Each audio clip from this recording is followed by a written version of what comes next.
Let's go. Greetings and peace, everyone. Thank you so much for joining me this evening.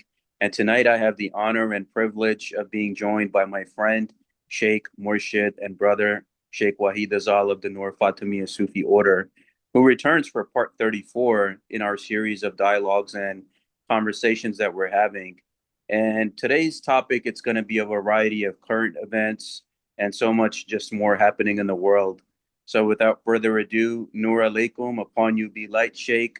Bismillah and Khush Ahmadid. Welcome. أعوذ بالله العلي العظيم من الشيطان اللعين الرجيم بسم الله الرحمن الرحيم. Alaikum Nur to you and everybody listening in. Hope everybody is well. Hope everybody has sat tight during the roller coaster, the geopolitical roller coaster ride that we've been on since 28th of February. Uh, Quite amazing events have happened. I didn't expect to live to see through something like this in my lifetime, or at least this soon. I was expecting something of this caliber maybe at the tail end of this decade, if not the following decade. But let's just say that the world has changed very significantly, and we're in a very important transition period right now. If anybody has been following events over the last 72 hours, Iran effectively imposed on the United States to impose on Israel a ceasefire in Lebanon, which is unprecedented at any age, because the United States has never been able to restrain, at least since at least the 1950s, has not been able to restrain its, its, what do you even call that settler colonial state? Its, military carrier in the Levant to stop from its killing spree and genocide in the region. But they agreed, so the Strait of Hormuz is now open, there's free flow of goods and services, and especially the oil is flowing through that region right now. However, we should not be deceived because the issue is far bigger than even Iran. The issue is as follows: BRICS, or rather the emerging multipolar economic bloc of China, Russia, Iran, South Africa, sort of India, although India kind of shot itself in the foot pretty big at the beginning of this conflict, are the new emerging political and economic bloc, mainly with China at the center of it. I may have a problem with the authoritarian nature of all of these regimes that represent the BRICS, but they are offering the most significant fight and resistance to the United States and the Atlanticists that we have ever seen. And this war, this 39-day war that is now in kind of the second week of its ceasefire, has basically changed everything. As those who followed it, it began with the assassination or decapitation of Ayatollah Ali Khamenei, the former supreme leader of Iran. And then it just exploded into this, tit for tat attack between Iran, Israel, and the United States against each other. Iran's missile capabilities have seriously impressed everyone, and it has shown that it's both its arsenal and its capabilities are way beyond the expected. Now, I have my problems with the regime Iran, and I still do. But the fact of the matter is that what we are seeing now is a tectonic shift, because business as usual doesn't work anymore. We are in the face of a cabal in power in the West that, we can be loosely called the Epstein class or the Epstein Reich, as I call them. And these people are going for broke. They see and feel that their power is slipping away from them on a daily basis. The bringing of Donald Trump back to power was part of this. Otherwise, Donald Trump would have probably been in jail for January 6th, 2021. But they came to power, they brought their man into power, and it didn't take very long for them to begin their effort to roll back the rise of the BRICS last June, with the attack on Iran, the so-called 12-day war, where actually two of my friends, Iranian friends in Tehran, were killed on the very first day of that attack. And then 8 months later, February 28th this year, we got this part two of this war.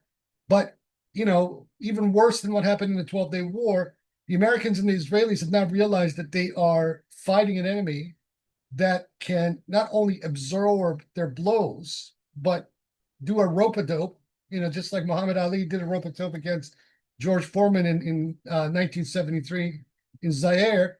Iran did a geopolitical and military rope-a-dope against both Israel and the United States, took out about 17 U.S. military bases in the Gulf, including several in Jordan, I believe, and has devastated much of the industrial base of Israel, although there's huge censorship over the coverage of what the extent of the damage is. What the Iranians have done is unprecedented. Israel has never experienced anything like this before. So these Zionists finally got a dose of their own medicine. And from some of the footage that we're seeing and some of the accounts that we're hearing, Tel Aviv and parts of Haifa are like Gaza, pretty much, just totally devastated. But even still, Iranians were restrained. Had the Israelis and the Americans gone for more vital infrastructure, such as water desalination and electricity grids, then I think even that restraint on the part of the Iranians would have been gone.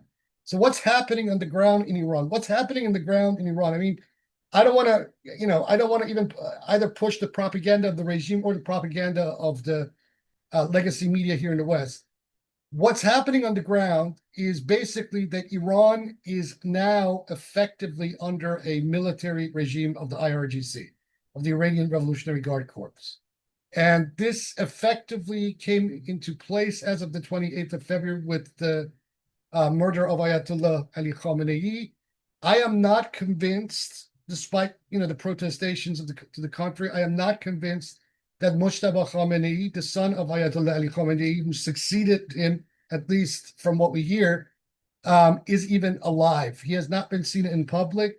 Nevertheless, it appears that possibly the regime is using him in a kind of a symbolic way, which is neither here nor there, because what they have effectively shown as far as military strategy is concerned has been extremely effective.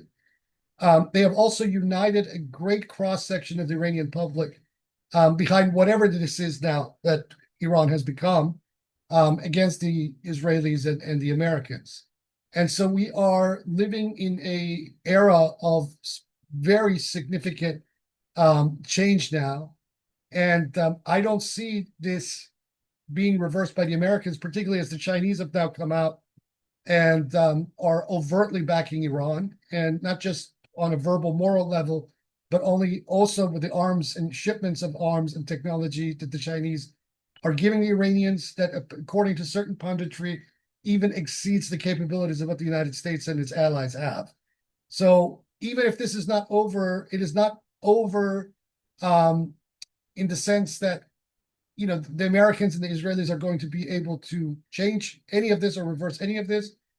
In the meantime, much of Europe and much of the world has turned against Israel very significantly. The sentiments, anti-Zionist sentiments now are pretty much going mainstream. Governments from Spain to Italy to some of the Scandinavian countries, etc., have all, either verbally or taken effective action to distance themselves from the Israelis. The Belgians have just done it.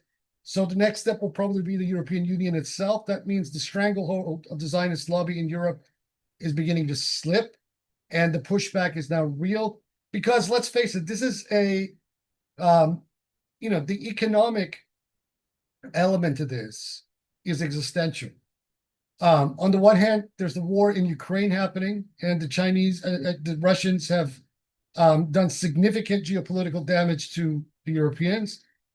So if this lifeblood, which is the Strait of Hormuz, is cut off, given the dire straits that the economies of Europe are in, this becomes an existential matter.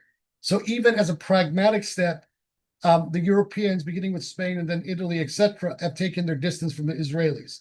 But this is not going to change. In my opinion, given the nature of what the Zionist regime has become, which is a genocidal, a Jewish Nazi state, the Europeans themselves have no choice but to take their distance. So that means that with the coming of Donald Trump and the completely insane policies that he has pursued and the belligerence that he has pursued since taking office, America's imperial death throes are now here. This also means that America will not go down peacefully. And so we could see a lot more of this sort of thing coming. Now, whether that means that they're going to attack Iran again or not, that remains to be seen. I think rather what the Trump people are thinking is that they want to distance themselves from the Middle East and now focus on Cuba, Greenland, Canada, and possibly Mexico. And these people are very serious. They want to absorb all of that North American territory into their own domain. And this is all purely for economic, long-term economic interest. So people need to watch this space very carefully about what's coming.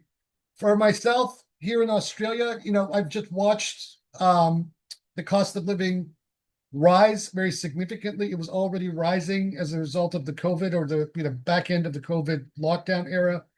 And the cost of living didn't abate, but rising cost of living.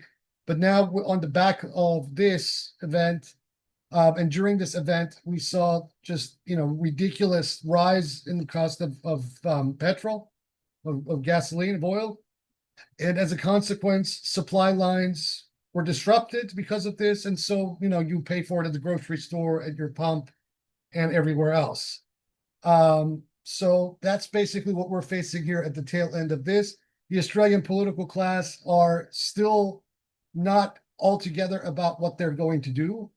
For years they have kind of, tied their wagons too closely to empire, especially the United States and Great Britain. Now the United States is dying; it's a dying empire. So they got to figure out what they want to do. Whether this means that they have to do a complete reappraisal of all of these alliances and look towards China to have at least peaceful relations with the Chinese, because the Chinese are not too far away from here, or face the prospect of, basic economic backwater status once this ascendancy of China and the BRICS is finally solidified. Because multipolarism is here. Whether it is here to stay is another question, but effectively the unipolar American empire is over. And this war cemented the fact. And what Iran did in the space of 39 days was unprecedented. This was one of the biggest defeats that America has faced since Vietnam and Afghanistan. It was on a much bigger scale than that, because the whole world was watching it live. And there's no coming back for this for the United States. But meanwhile, the American system itself is crumbling by the day. I've had a recent kind of personal experience. I won't go into the details of how incredibly damaged the American court and judicial system has become, and what a joke it has become. Partially to explain this is because, the kind of subsidies and budgeting that these court systems used to have are no longer available to them. So they've turned their court systems, at least from what I've observed about the domestic violence and family court branch of the American court system in the East Coast of the United States, it's become like an assembly line. They just put through, like hundreds of cases and try to get through people as fast as possible, like you're on a mechanized assembly line. You cannot administer law like that. To their credit, the Australians are not there, and I doubt, that they will go there. There are problems with Australia as well, but not to the kind of extent that I have just witnessed over the last 2-3 months with the American court system. It is a real train wreck of a system. So I'm thinking about what to do in regard to that. But what I'm seeing in the United States is not a good sign. That society is in a free fall, in a real free fall. And this all came about because the American public were offered two defective choices to elect: Donald Trump or Kamala Harris. One, the neoliberal class that has been responsible for the economic mess that the world finds itself in. The other one being the revanchist, criminal Epstein Reich that is also, responsible for the seedier, worst elements of where the world finds itself in.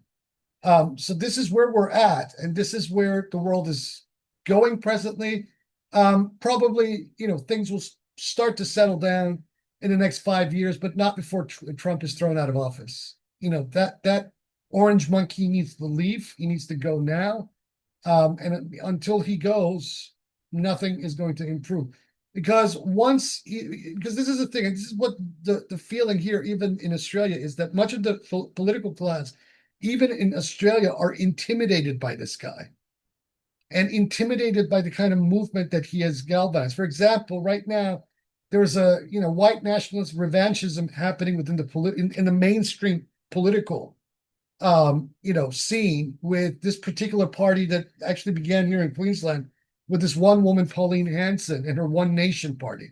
This is an outright white nationalist party, Pauline Hanson's One Nation. They're getting a surge beyond the mainstream conservatives and also the ruling, centrist ALP, the Australian Labor Party. And this tells you a lot. That means that the political center is gone. And so the conservatives are being absorbed into this kind of extremist, white nationalist, revanchist kind of thinking. Because the general public, they're looking at the situation, their lifestyles, all of this is slipping away from them. But this is not but they blame the wrong things. They blame immigration. They don't blame the economic system. They don't blame neoliberalism. They don't blame the erroneous policies of consecutive centrist governments that have brought them to this point. So this is where we're at. So the public is leaning towards a kind of a female version of Donald Trump here in Australia as well. I don't think this woman will take power. Her party is just because of the way that the Australian political system is set up and the way the voting here in Australia works. They have the proportional system of preferential voting. So it's not the first person who makes it across the line. Here you have a preferential system. So each of the parties put even each other during the election campaign into a 1, 2, 3, 4, 5 slot. And whoever comes out on top in that process, when all preferences are counted on ballots, that's the party that usually takes power. So it could be that one party during an election may, get X number of votes. There's no guarantee that this party will actually take power, right? Because then the preferences from the other parties are also counted, the ballots, to see, who then comes out on top with the preferences as well. But that's where we're at. The mood has swung pretty far right here. And if there is going to be more war, and if China is going to be the target, this is going to exacerbate the situation. But I don't see that happening, because if America and Israel can't dominate Iran, there is no way in hell that they will be able to dominate China. It is not going to happen. And the Chinese have proven the resilience, and also that their technological and engineering know-how, even on the military level, is far now beyond anything that the United States has. And they're giving a lot of this technology over to Iran. So even the nature of warfare has changed. It used to be that, whoever dominated the skies dominated the battlefield. Now, the skies are not necessarily dominated by airplanes. The skies are dominated by missiles and drones. And China and Iran, including Russia, now are dominating the drone technology, right? So even a lot of the American military industries, that element of it that makes the drones, are trying to copy the technology that the Iranians have, or the Russians or the Chinese have.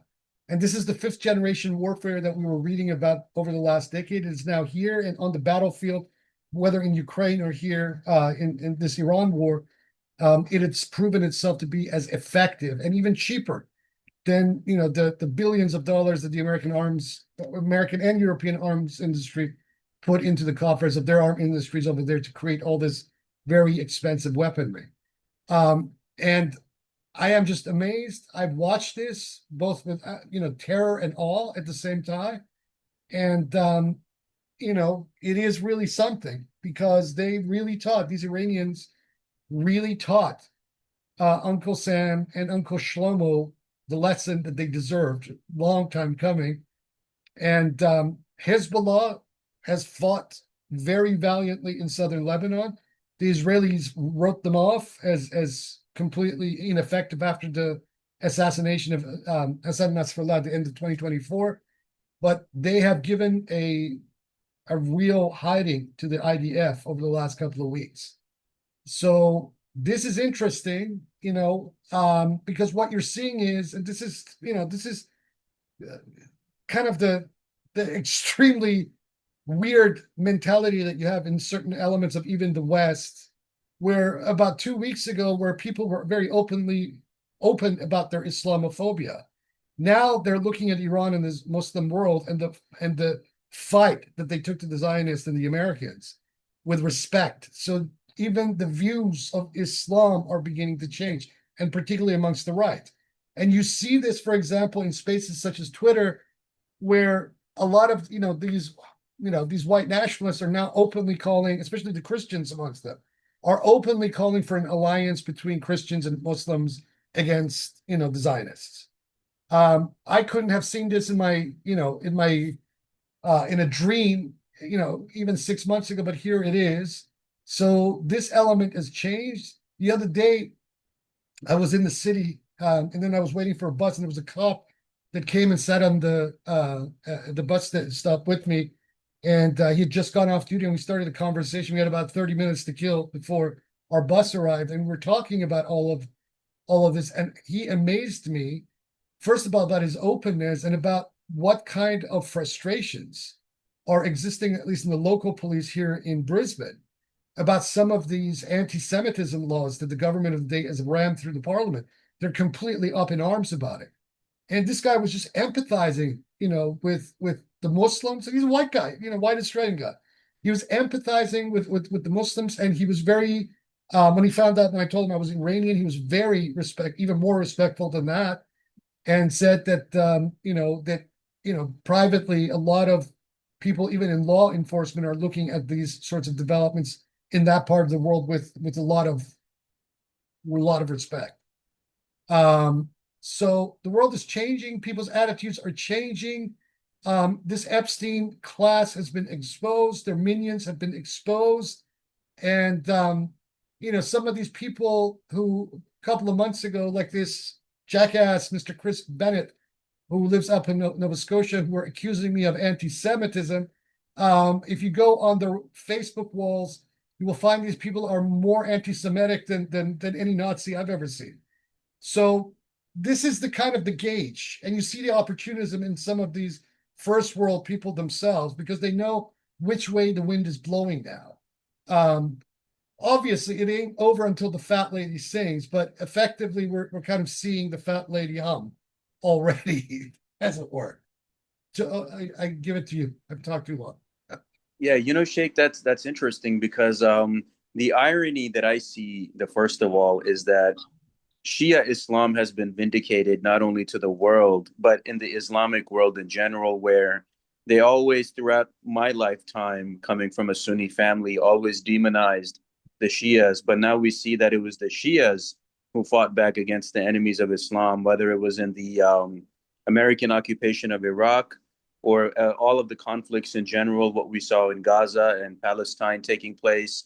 The another irony is that the white supremacy aspect in America, electing Trump to be their savior and to save the culture of white America, but it's the totally opposite what happened. And we see even my home country of Pakistan and China and all these new multipolar influences coming into the aspect of basically putting the West and America in its place. And America basically lost the mimetic warfare, right? All the Iran Lego videos.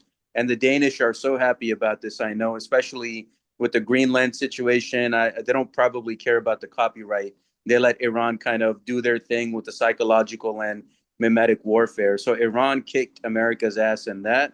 The psych warfare, the info warfare, the mimetic warfare. America didn't accomplish any of their goals, Nope. and the Strait of Hormuz right went back to the same condition that it was before the war. So basically, the mother and father of civilization, the Persian people, that's the most poetic justice, beautiful poetic justice that I see is they are the ones who are putting an end to the unipolar Anglo-American, British-American bullying empire, which has held the world hostage. So we owe this debt to the Persian people and them being the mother and father of civilization, now bringing humanity and the world into the post 2030 world phase of a new existence that awaits us. I think So, this truly, truly beautiful what we're seeing taking place with all these different countries now coming together and telling America that you don't tell us what to do, we tell you what to do. You have to go by what we decide, and that's what's happening. this is everywhere else, but just remember the American continent itself, it's still vulnerable. Trump and these neocons can retreat from Europe and the Asian landmass and Africa, but yet Mexico will still be under threat. Cuba will be under threat. Canada will be under threat. Greenland will be under threat. Yeah, So that part of the world, the Americas and that whole part of the Atlantic is still not out of the woods. It's going to be a little bit hairy over the next couple of years. And even when Mr. Donald Trump is gone, because what he's released into the ethers is the thinking of these people when they're on their back foot. They have been this whole Greenland thing did not start with Donald Trump. This has been in the ethers. I remember there was talk about this back in the 90s when mm-hmm. Clinton had first become president that America has a long-term interest in capturing Greenland. Um, but it was with Donald Trump that this become very overt, that it was expressed by someone as prominent and in I mean, the president of the United States, whereas previously it was just basically chatter amongst think tank people and whatnot. But this is the thing: before the empire goes down, they're going to try to grab as much furniture as they possibly can as this house of cards collapses. So be on your guard. And not just that, we're not just even talking about territory, we're also talking because we're dealing with a class of people. It's not just the population of the United States or the America, it's a particular powerful plutocracy in North America that is even, that has been predating on the mass of the population for decades and longer than that. But as they're going down, they're going to get a lot more aggressive against their own population. And we're seeing this already. Yeah, And they're also admitting very openly to certain things that maybe even 10 years ago, if you had even remotely suggested it, you would have been dismissed as a conspiracy theory, crank, delusional, all the rest of it. Now they themselves are admitting it. This whole thing about, organized pedophiles, this stuff that Roya was telling me back in 2010. And I was just like, what is this woman saying to me? But, for me, that anger, Roya is completely vindicated. She had seen this stuff on one layer of it, at least in the UK. Now we know this is a global thing. That one of the prices of rising into that class itself is to engage in the kind of behavior that the Epstein class are accused of engaging in. So this is all true. Now it's exposed. The whole world knows about it. The extent of their corruption is on a level that is just unfathomably satanic. So here we are. yeah, yeah. And what's happening now is that I never imagined I would see this shake, like basically the alt-right apparatus here in America. Now everyone has basically turned against Zionism and Israel, and their mask has fallen. People realize, okay, they control all of the aspects of our existence here, whether it's Hollywood, the government, the education, right? The McGraw-Hill textbooks. So they're kind of like looking at everything from an alternative perspective now, and I think it's the tide is changing, and I have faith in the next generation, Generation Z and Alpha, that these people that are in who have basically hijacked the American government, the Zionist lobby, I think they're counting their days now at the moment. It's over for them. And now the next generation ahead in the post 2030 world ahead, it's going to be something beautiful that you and I will see in our lifetimes, inshallah. And I think Inshallah. that's what we're seeing now is that basically white supremacy and Zionism is a rabid animal backed into a corner, and Iran is animal control. And Yeah, Iran now is going to put that dog into the van. inshallah. Inshallah. But there has been regime change in Iran. That did happen, except not in the way that the Americans expected. But even in that controlled environment that they created, I have to, I have to really clap for them. They Yeah. managed this superbly well under the circumstances. And for all the hits that Iran took, and especially Tehran, um, they did wonders. They did Yeah. wonders. All kudos to them. I might have political disagreements with a lot of these people, but my hat goes, or my whatever it is. And plus, they exposed the American military as a paper tiger. Yeah, they did well. Not that that needed exposing. I mean, the Viet Cong already proved that in the 60s and 70s. Yeah. And then it happened again, in Afghanistan. The Taliban proved that again. Yeah. Look, America hasn't won a single war since the Second World War. They got their Right. backsides handed to them in Korea by the Chinese. In fact, North Korea exists today because of the People's Republic of China. So they Yeah. handed Uncle Sam his backside to the point that at that time, MacArthur was seriously thinking about nuking Beijing, right? And had to be restrained by Truman on his way out. Um, then again, in Indochina, for all the bombs that the American military threw all over Vietnam and Laos and Cambodia, etc., they didn't win. They never met any of their objectives. And it's a real irony that it was only with Gorbachev, when he became the Secretary General of the Communist Party of the USSR, that that whole thing unraveled. And it didn't unravel because of anything that the Americans did directly. It's because the Soviets got tired. The USSR got tired and basically let down the gauntlet and lost their entire society as a result of that. So, they could have probably taken a different way. The Chinese have proven that there is another way to do this. And what China has done for its own people is unbelievably good. I mean, they have really, they have really done what Mao only, said as a slogan would have been, allowing 100 flowers to bloom And under. and, Go and ahead. you're right, Sheikh, because recently I saw the president of China. He was meeting with the leader of Taiwan, and most people wanted China and Taiwan to be in some sort of conflict, right, which favors the West. But he was able to. Taiwan has a female leader, Yeah. so he was able to basically extend an olive branch, and the Taiwanese lady accepted it. So now they're on that path of reunification. So even that aspect of Western control is diminishing. Well, this lady that you mentioned, she's a very interesting. She's the head of the Kuomintang. The Hmm. Kuomintang was the original nationalist party that was founded by the leader of the Chinese Revolution. What was this? Dr. Sun Yat-sen, back at the turn of the Yep. last century. And it was the party of Chiang Kai-shek, and Chiang Kai-shek and the communist Mao were enemies. In fact, it was Mao Zedong who pushed Chiang Kai-shek and the Kuomintang out of out of China after the end of the Second World War. During the Second World War, they were in an alliance, the nationalists and the communists in China. After the Second World War, they went back to fighting each other again, and the communists won. But now you're seeing that the Kuomintang and the Communist Party of China have come back together again for mutual benefit.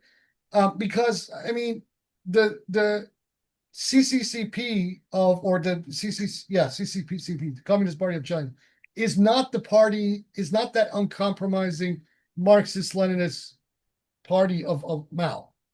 Yeah. It went through a completely different stage after the death of Mao Zedong. Deng Xiaoping changed a lot of things. They still call themselves socialists and actually believe in socialism, and some of the policies in China are quite, in fact, socialistic. But they are not Maoists in that old sense. So they learned from those mistakes, and they have done a lot for their own people. I mean, this is the thing. Um, Over the last 30, 40 years, what China, transformed itself into economically is unbelievable. It's just a miracle story, what they've done. Now they're on the verge of becoming the global economic hegemon.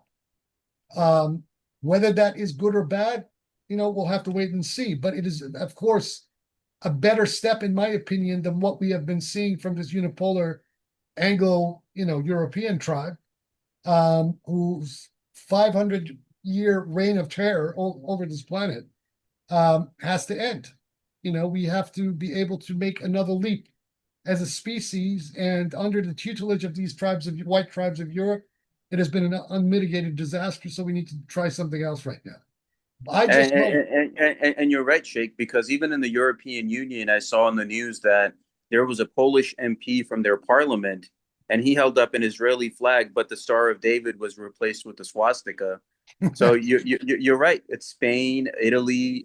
So many European countries are now distancing themselves, and people are now calling out the bullying of the American hegemony in the United Nations, having the single vote. What I see happening, I think, after World War One, you had the League of Nations. After World War Two, you had the United Nations.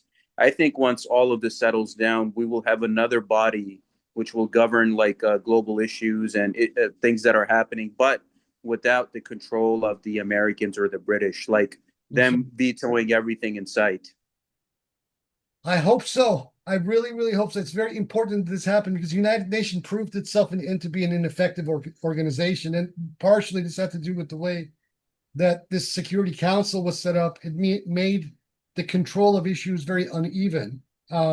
This needs to be remedied. So any future body must be able to give votes and voice to all countries, right? So let countries form blocks of votes rather than big powers like the United States, Russia, China, etc., being able to veto or bully agendas out of the Security Council. So that was the problem with that setup.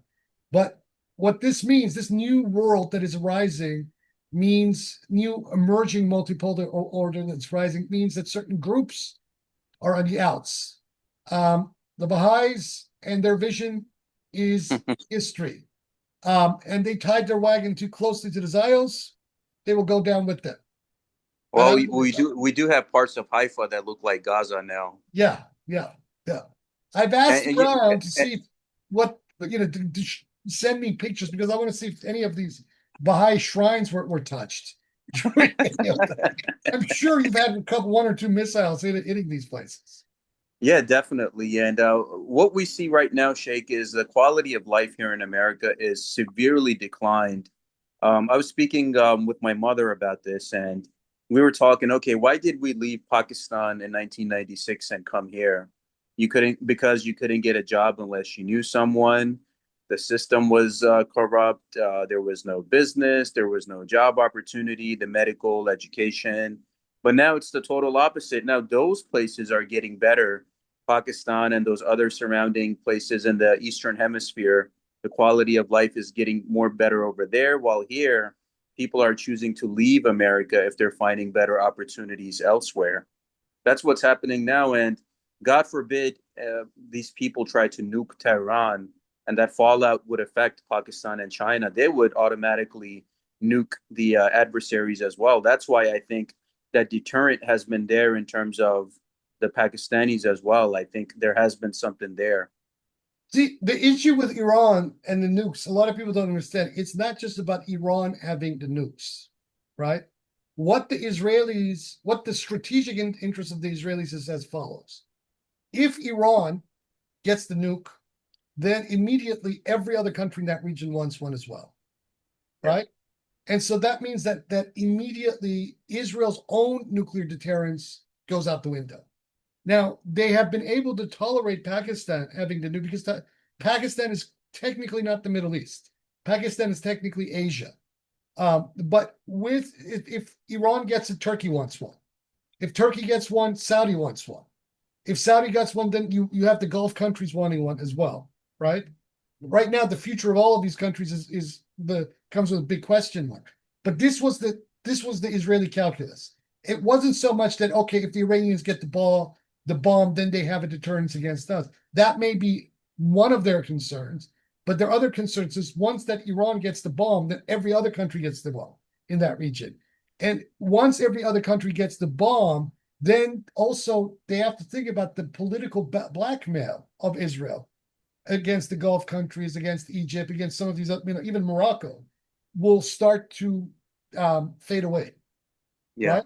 Because, blackmail can only exist in a situation where your adversary actually is stronger than you.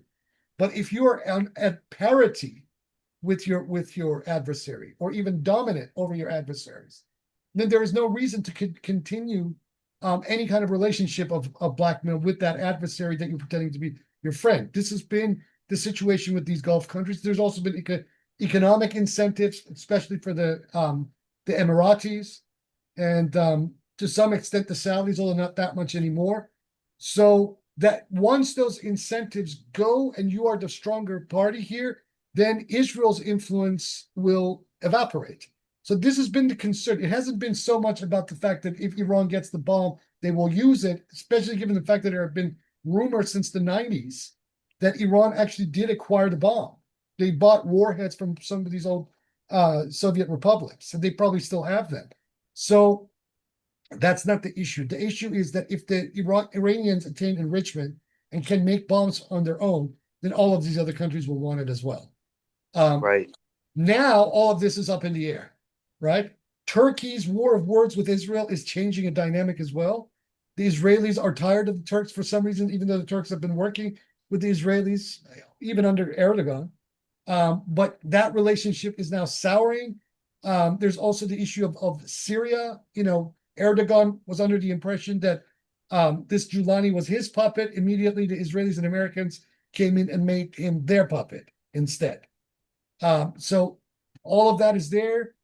So it's interesting, this whole geopolitical dynamic. America thought it won. America thought it did X, Y, and Z. America thought that and Israel thought that they had destroyed the axis of resistance. They haven't, because the 39 days of this war proved that when pushed into a corner, Iran especially, and even some of these militias in Iraq, can really give a hiding to empire. Big one. Yeah, you're right, Sheikh. And one thing I really found interesting is that the hotel that they negotiated in Islamabad, Pakistan, it's owned by the Aga Khan, right? The Ismailis, the Serene Hotel. So I just found that all of that ironic, how basically you have Pete Hegseth and their concept of Knights Templar and Christianity, and they're negotiating against basically the Hashashin, the Iranian military command, in a hotel owned by the Aga Khan. I just loved the the symbolism, picturing of that. Yeah, the symbolism is great. So we got to think about the future, because I think it is very important for future generations from our part of the world to have options, right? One of the problems of fundamentalist Islamism is that it made the Ummah weak, right? And it straitjacketed the Ummah into a form of thinking. One of the good things that happened in Iran after Khomeini, and this happened on Khomeini's watch to some extent, is that there was an allowance of multiple points of view to start to bloom in Iran, and especially on the front of alternative Islamic discourses. So during the time that Khomeini was supreme leader, and this happened also because of consecutive reformist governments, we had massive publication projects of Islamic philosophy and the Sufis and all that kind of stuff. And they put out some amazing material during this period, especially during the Khatami period. You had, Persian is the only other language that the Futuhat al-Makkiyah of Ibn Arabi exists, other than in the Arabic. I mean, incomplete. The late Muhammad Khajavi, God bless his soul, great Iranian scholar. He translated all of these, all 17, all volumes of Ibn Arabi's Magnum Opus in 70 volumes, annotated. I have them digitally. He also did all of Mullah Sadri, translated Mullah Sadri into Persian as well. So there was this just ballooning and mushrooming of all these projects. And I think this is very important, because you don't actually win a civilizational war just with economics alone. You also win a civilizational war with a perspective. The Europeans believed that their philosophy from Descartes to postmodernism was a superior way of looking at the world. I beg to differ. I've studied all of these Western philosophers. I think they don't have anything. And the proof is in the pudding, and the pudding is in the eating. If these people are at the top of the chain of what Europe has to offer, we see the consequence in the societies that are falling apart now. But we have, these great figures such as Avicenna, Ibn Sina, or Sohrawardi, Ibn Arabi, Mullah Sadran, all these hundreds and hundreds of other names, and poets, scientists, etc. And these people were all believers. So science and unbelief are not necessarily synonymous, as the Muslim civilization has proven. And this in itself, I think, is a paradigm that the future needs to look at and take seriously. We have the matrix to be able to go back to that, but in a far more sophisticated way than even our ancestors in the medieval period. We can be believers and talk about physics. We can be believers and talk about biology, chemistry, and all of the sciences. Why can't we produce another Avicenna? Why can't we produce another golden age where an Avicenna in that golden age is possible? I think now with the geopolitical poles shifting, I think this possibility is a very real one. But that will require peace and quiet and prosperity to allow certain future children, whether they're born now or yet to be born, to follow in that track, to explore the greater mystery from the point of science itself. And who knows, maybe where we take the Western science of today is beyond anything that is imagined. So all these things that we have read in science fiction books that don't look like possibilities right now may actually transpire at the hands of believing scientists, people who are truly believers in al-haq, the real. Yeah, you're right. And the world owes basically a grand debt to the Persian people and the mystics and the philosophers. Sheikh Abdul Qadir Jilani, also Persian. So we, as a humanity and as a species, owe a great debt to the Persian Empire, to the Persian people, Hassan Sabah, and it's just so many names to list. But you're right, as time goes on with the technology and the morality and the geopolitical power of the world changing into a multipolar world, I believe, especially with the talent that I see from the young men and women of today and these emerging technologies like AI and all this other stuff that's out there, we are going to see something in our lifetime. And I think it's going to be a place where the next generation, they're not going to tolerate any form of bigotry, suppression, control, or domination. So now we're seeing the satanic abuse class, the Epstein class. All of these people are just losing their dignity and their power all over the world. So as time goes on, I think this quiet revolution that we will see good actually prevail in the end, and that's something beautiful. Right now, of course, it will get worse before it gets better because making treaties or making agreements or ceasefires, the Native Americans even know, like making it with white supremacy, they always stab you in the back. So as time goes on, we will see if these people hold true to their word or if the rest of the world now is just going to grab a leash and put the leash on this rabid dog and put them in their place. And I think that's exactly what's going to happen. And we're seeing that happen. And it's beautiful. The Persian people, they achieved all of their objectives politically, the mimetic warfare, the information warfare, the psychological warfare. Even people here in America are like supporting the Iranian people. Like, okay, yeah, take the Epstein class down. We're not joining the military. We're not serving these people. It's I never imagined that I would see this. I didn't imagine I didn't think it would come so soon, but your enemy made a mistake. We capitalized on it. You know, Fast forward, the geopolitical shift. It was their mistake that brought it forward. They didn't have to do this. They didn't have to attack Iran. Yes. If they hadn't attacked Iran, they would still at least nominally be, at the head of the world. But I mean, with each passing day and this insanity that this orange monkey displays of himself, the amount of respect that the United States has lost globally is something that can't even be measured. The fact that Donald Trump himself has lost a significant majority of his own MAGA base is something, it's just unbelievable. You Yeah, know, and I'm seeing that like all these people on YouTube and TikTok and alt-right media that were promoting Trump as some sort of savior, now they're all turned against him, that he has betrayed America, He's another puppet of the Chabad Lubavitch. He's got his son-in-law Kushner there, and I found it funny where this one guy called him a chaos magician, that he's trying to destroy everything.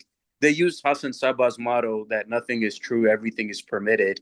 And I find the irony that it was the Iranians that kind of put the nail in the coffin of the Western chaos political magician apparatus, including the Israelis that are there. So, of course, Well, poetic justice and irony is always there. when you say death to America, it should have something sacred behind it, not just destruction. And Yeah. all these people that marched into the streets as of 1979 and said "Magbat America," death to America, were obviously also worshipers and doing their dhikr and their namaz. And I like to think of the fact that for every "Magbat America," death to America, that was uttered, there was a dhikr, name of Allah, behind it. And that's where the magic is really at. When the theurgy of the names comes into effect. And Allah subhanahu is patient. Allah subhanahu has the whole of eternity. He doesn't need to act immediately on anything. But this invocation by these masses of Iranians for all this time, when push came to crunch, they proved that their invocations had substance. It was more than just an empty slogan. It was genuine theurgy. So every Magbat America, death to America, that was uttered, every Magbat Israel, death to Israel, that was uttered, there was a name of God behind it, guiding that process to where we see it today, right now. And on that note, I should probably say, if people don't know, who haven't been following what I've been up to, I have an upcoming Quran class. We're going to be using the study Quran of Sayyid Hossein Nasr et al. To basically study the Quran, but from a philosophical and esoteric perspective, and also a historical critical perspective simultaneously. So everyone who enrolls in the course will get an electronic copy of the study Quran. I will also give each person their own copy of the massive multi-volume encyclopedia of the Quran that was published by E.J. Brill about 10, 15 years ago. And what we're going to do is, over the next year to 18 months, maybe longer, Allahu Alam, we will go through the entire Quran from Al-Fatiha to the final 114th surah and read it, discuss it, meet once a week on Saturdays, my time, and talk about what we've read. I've designated one of the brothers who's been coming to all of my classes on Ibn Arabi, Sohrawardi and Mullah. His Arabic is phenomenally good, to be the Qari, to be the reader. So, we will read the English, and then the Arabic will be read by our Qari, and then we will discuss all the issues there. So it is not a traditional tafsir class. It is more of a kind of a multifaceted. We want to approach the book in a kind of a global kind of way. Since we've been reading Ibn Arabi and Sohrawardi and Mullah Sadra, the focus is going to be that esoteric and mystical theosophical approach to the themes of the book. But also we will take into account any of the historical issues, the philological issues, linguistic issues, all of these issues. It's important for people, in my opinion, and especially Muslims, to have a grounding in their own scripture. This book, capital B, was the very leaven of all of our mystics and scientists during the golden age of Islam, as it has ever since. The problem isn't the book. The problem is with the interpretation of the book. Whereas our ancestor had these amazingly multifaceted understandings of the book, as evidenced in all this copious tafsirs, commentaries, whether from a standard historical point of view or esoteric or Shia point of view, Sufi point of view, Akbarian point of view, Illuminationist point of view, Sadri point of view. This stuff counts for something, and that means that the book is a living thing, and it is asking its people to engage with it on that level. For every meaning, there are infinite other meanings that can be gleaned out of the book, and this is hopefully one of the purposes of this course, the Study Quran course, is to at least offer people that perspective where they can engage with their own Quran on that level, not look at it as a flat kind of plane of meaning, but look at it as a living, multifaceted, and depthless plane of eternal meaning. because that is the way that they can then engage for themselves with their God.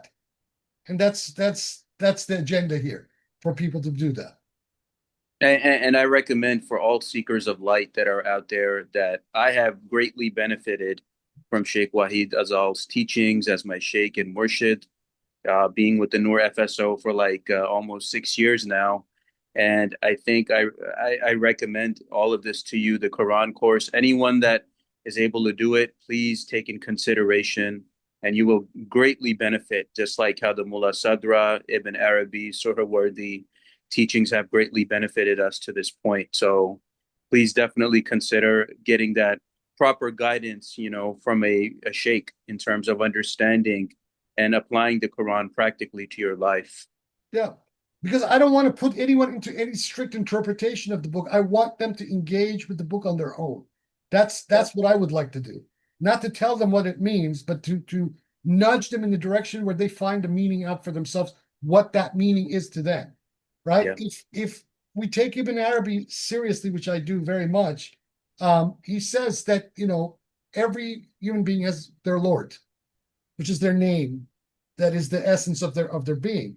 So Yeah. what one name, what one Ismullah says about the meaning of one passage is different for somebody else with another Ismullah, right? So, in other words, I can't tell people what the book means. Only they can glean through the tools what that meaning is to them. Yeah. Yeah, you're right, Sheikh. And I think right now, the times that we're living in, people are basically seeking that spiritual hunger. They're looking for it here and there, the esotericism, the spirituality, but they're not finding it in the traditional sense. So I think we need that, teaching from someone who has that capability of giving that light and that nur to others. And the honor and privilege has always been mine under your tutelage and under the Noor FSO. I think this is beautiful, and we need this in today's world. People are just lost and angry and sad and desperate, especially right now where there's no jobs, there's no money, people are seeking answers, purpose in life. This will help so many people, and I think this is amazing. That's the goal, that just basically to empower people, let the book guide, and we're there for the ride with the book itself. Definitely. And if there's anything that I failed to ask you, please, the floor is yours. I can't really think of anything else to say, really. Just everybody keep it together, keep hope alive, keep the Noor alive. We are in some very rocky times, but it's very interesting times. So we're actually living within the Chinese curse right now. and, and I think definitely one of those missiles has hit a Baha'i site in Haifa. So until next time, everyone, until part 35, Nur alaikum. Alaikum.